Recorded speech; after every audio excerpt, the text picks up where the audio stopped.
This is a momentous occasion today, and I would like to start with the merger bill, followed by the other two bills.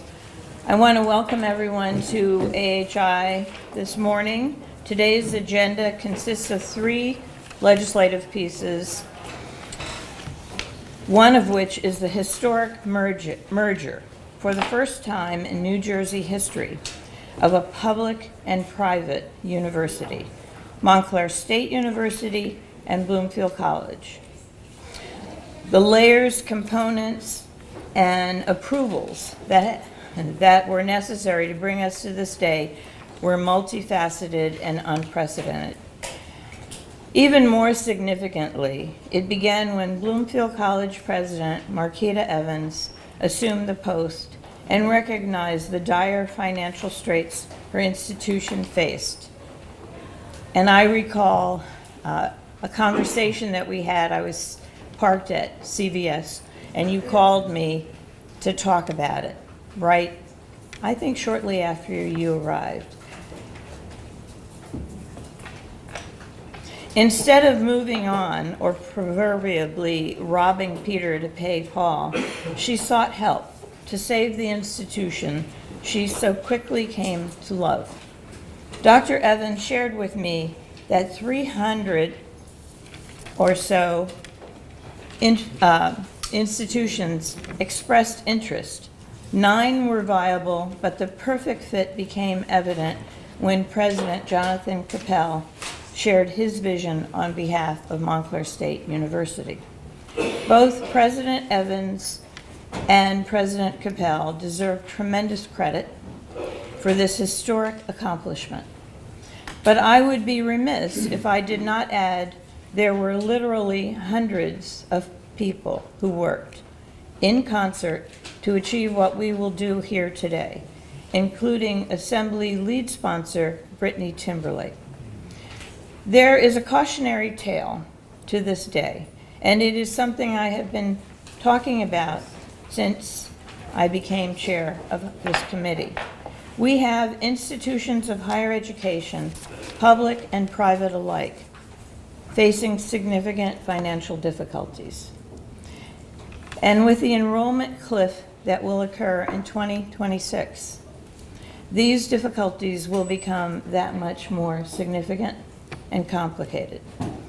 I maintain New Jersey has the finest and most plentiful college education opportunities of any state in this nation. But the time is now to form partnerships and collaborative undertakings to benefit students and institutions. Specialization is imperative. While nursing, for example, is lucrative, especially post-COVID, not every college and university needs a nursing program. Without diverse programming, institutions are competing with each other for the same students, and these circumstances benefit no one. I have met many of our presidents and am always so impressed by their caliber and commitment to their institutions and their students. If we work together, we can solidify our reputation as offering a tremendous variety of programs and courses of study to meet the needs of every single New Jersey student, and certainly those from outside of our borders. We need to look at this merger as proof positive that where there is a will, New Jersey will find a way. And so with that, oh, I apologize, we didn't do roll call. I was so excited about this, I forgot about roll call. I just have to read this one. Go ahead. Okay. Assembly Bill number 5470 provides for the merger of Bloomfield College with Montclair State University, expands the powers and property of Montclair State University, and expands the State College Risk Management Group.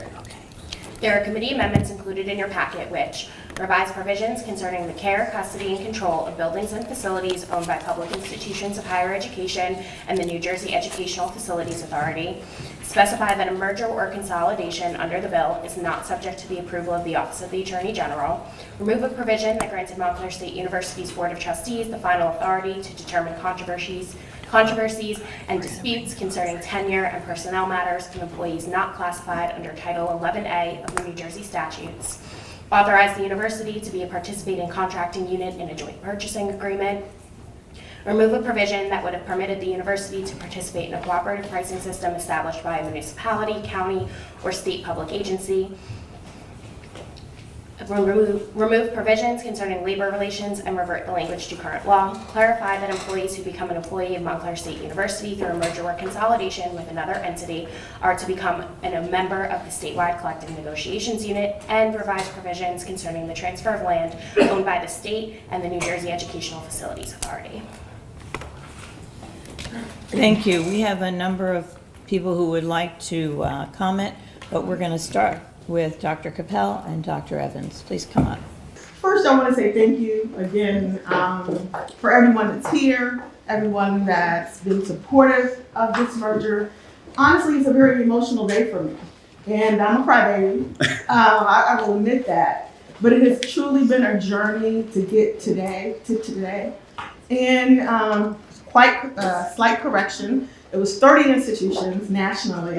I wish it was 300, but it was 30. But all of the United States that were interested in potentially partnering with us. And we actually got 8 formal proposals, but again, ended up with my neighbor right up the street. As you said, it was a cautionary tale. We decided early on not to bury our heads in the sand and to be proactive instead of reactive to what's happening in higher education. We reached out and put it out there publicly. I always say put my business in the street about what was happening at Bloomfield College, because for those of you that don't know, I know everyone here pretty much already knows, Bloomfield College is the only 4-year predominantly Black institution, Hispanic serving institution, minority serving institution in the state of New Jersey. There's no way we could have failed this demographic of students when my median family income is less than $33,000. So again, having this opportunity to partner with someone such as Montclair State University, also being minority serving, having the same mission, we had to do something. We had 281 graduates 2 weekends ago on a Saturday, the only day that it rained, but it wasn't thundering and lightning. And when I asked those students to stand up that were first generation, I promise you about 70% of the students that stood up were first generation. We are transforming lives and will continue to with this merger. So I'll turn it over for the formal part of this to Dr. Capel. Thank you, Dr. Evans. Thank you, Assemblywoman Jacey and members of the committee. It's a privilege to be here today, and you have all been very supportive of this moving forward. So I very much appreciate it. And let's not make this sound like it's just a Bloomfield College situation. As the chair made clear, there's huge changes happening in higher education as enrollment patterns are in flux. I think it's a little more nuanced than the cliff narrative, but certainly things are changing. Costs continue to go up. Expectations go up, right? That now all of a sudden universities are expected to provide psychological counseling and to work with students to address a host of needs.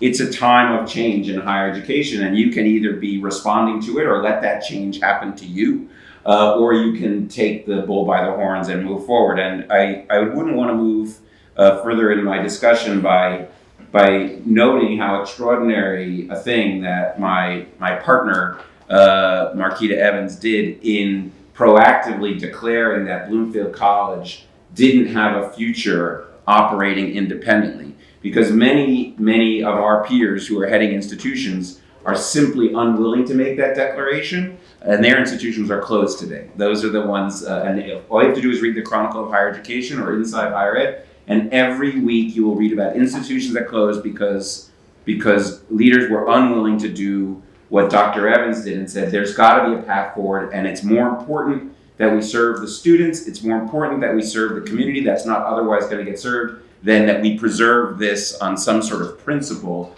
as its own thing. So the future of higher education is going to be doing what we are doing today, moving towards a new model. This is more than just about a single institution. This is about building a new model where collaboration between institutions is emphasized, where you're thinking about economies of scale, but not without recognition that there has to be a differentiation of approach to meet the needs of different communities of learners, right? One size fits all doesn't work. And so what we can't say is that consolidation means you can have any kind of university as long as it is a large public research university. We have to provide for different pathways for different students. So you can have, that's what this collaboration shows, you can have differentiation without competition. So that's what we're trying to do here today, but it wouldn't be possible without the bold, visionary stance that Marquita Evans has taken. It's important also to recognize that we are here today because Montclair State University, notwithstanding the challenges in higher education, is a financially robust institution. We are, for the third year in a row, looking at an incoming class that is the largest in the history of the university. We have more applicants than we've ever had in the history of the university this year. The important point there is to show that if you have attention on student success, if you are showing outcomes where students get what they need from college and find jobs, if you create opportunities for hands-on learning while students are in school, so they're prepared for post-graduation, people will find you. And so the retention rates and the graduation rates that Montclair has established and the prudent financial management that the university has demonstrated, and I point a lot to my predecessor, who many of you know, that's what puts us in this position to be financially capable of taking this on. So let's talk a little bit about what the legislation before you actually does, since that's what we are here to do, and a lot of it is really arcane. So the principal language of the law deals with modifications to Bloomfield College's charter, which dates back to 1871 as the German Seminary of Newark.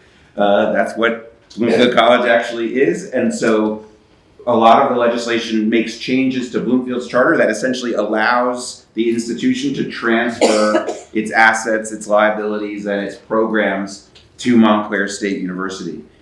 The second set of elements of the legislation essentially, in parallel, makes changes to the Montclair State University Act, which allows us as a university to acquire or merge with other nonprofits to serve an educational purpose and to assume all of those assets, liabilities, and requirements. It clarifies that OSHE has oversight authority over the resulting entity. There's no ambiguity regarding that, and I know this is something, Assemblywoman, that you're working on to ensure that there's accountability. We're very supportive of that, and we think that the legislation clarifies that will be there. It does also provide for some administrative flexibility for us to forge partnerships, to work together with other institutions of higher education to engage in creative, opportunistic, nimble work on behalf of our students to make this merger a success and to permit us to navigate the future.